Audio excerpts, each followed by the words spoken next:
আসসালামু আলাইকুম। আসলে বিপদ এখন আমাদের সন্নিকটে।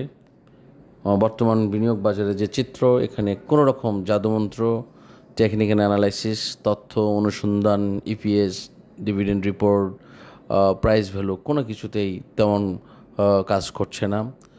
হঠাৎ আকস্মিকভাবে কিছু কিছু কোম্পানির দাম বেড়ে যাচ্ছে, যার কপালে লাগছে সেটা এক ধরনের লটারির মতো হয়ে গেছে। This is something like unpredictable হয়ে গেছে।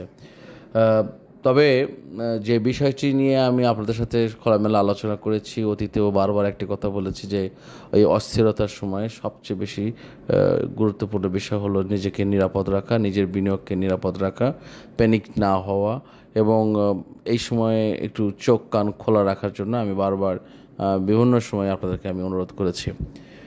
বস্তুত এখন যে ক্রুশিয়াল টাইম আমরা অতিক্রম করছি, এই সময় আমি কাউকেই কোনো কিছুর একেবারে পরামর্শ দেব না, তবে ধৈর্য ধরে শান্ত থাকার আহ্বান করব।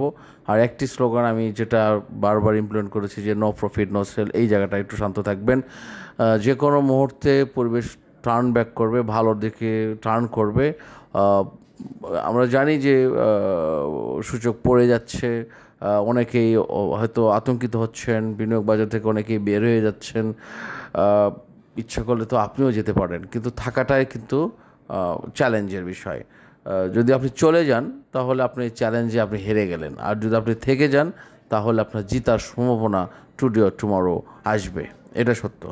আর প্রত্যেকটি কোম্পানি, আমি লাস্ট 10 ইয়ার্স আমি মার্কেটের সাথে এমনি একটি তথ্যগত বিষয় নিয়ে যুক্ত আছি। আমি একটা বিষয় দেখেছি যে প্রত্যেকটি কোম্পানি আপনাকে কিন্তু একটা না একটা সময় আপনাকে রেভিনিউ বা প্রফিট রিটার্ন দেয়, যদি আপনি সেই অভীষ্ট লক্ষ্যে ধৈর্য ধরে বসে থাকতে পারেন।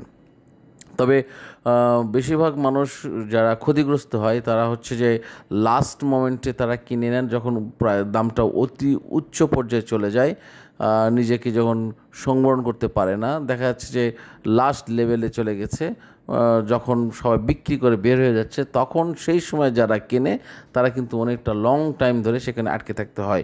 আমি বেশ কিছু কোম্পানির আমি আপনাদের সাথে আলোচনা করেছি, তাদের মূল্য তালিকা বলেছি। সুতরাং সেই জায়গা থেকে আমি আপনাদেরকে অনুরোধ করছি যে দয়া করে কোনো হতাশাগ্রস্তর মধ্য দিয়ে নিজের সিদ্ধান্তকে একেবারে উল্টো দিকে নেবেন না, একটু সময় দিবেন, পরিবেশ পরিস্থিতি অবজার্ভ করুন, একটু শান্ত থাকুন, এবং যে স্লোগানটি নিয়ে আমরা কাজ করছি সেই স্লোগানের সাথে সাথে আপনারা সংযুক্ত থাকুন। দেখুন, দিন শেষে কিন্তু আপনার মুনাফা, আপনার প্রফিট, আপনার সব কিছু আপনার, আপনার লস, আপনার লাভ, আপনার সিদ্ধান্ত। এখানে হয়তো আমি আমার জায়গা থেকে কথা বলছি যেটা আপনার সাথে হয়তো অ্যাডজাস্ট হচ্ছে না বা অ্যাডজাস্ট হয় না, হয়তো আপনার জায়গায় আমি বসে অনুধাবনও করতে পারছি না, কারণ আপনার পোর্টফোলিও আমি দেখি নাই বা দেখি না, বা আপনার সাথে আমার প্রাইস ডিটেলস নিয়ে কোনো কথা হয় না।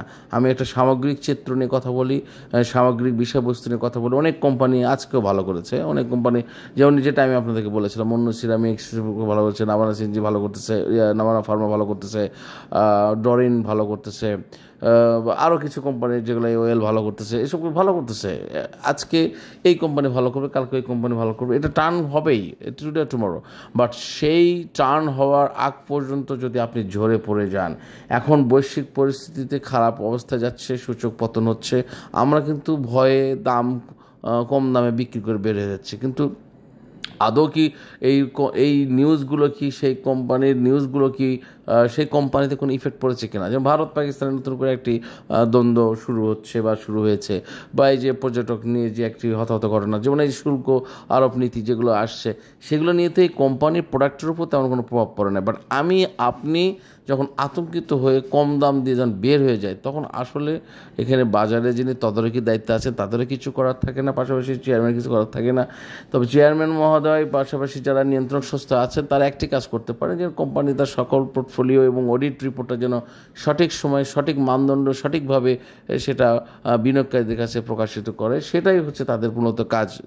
যদি বিচার ব্যবস্থা বা অনুসন্ধান বা তথ্য গবেষণা যারা দায়িত্ব রয়েছে তাদের সঠিক সময় সঠিক দায়িত্ব উপস্থাপন করতে পারে, তাহলে বিনিয়োগকারীদের হতাশাগ্রস্ত সময় থেকে তারা বের হয়ে এসে সুন্দর একটি বিনিয়োগ বাজার ফিরে পাবে বলে বিশ্বাস করি।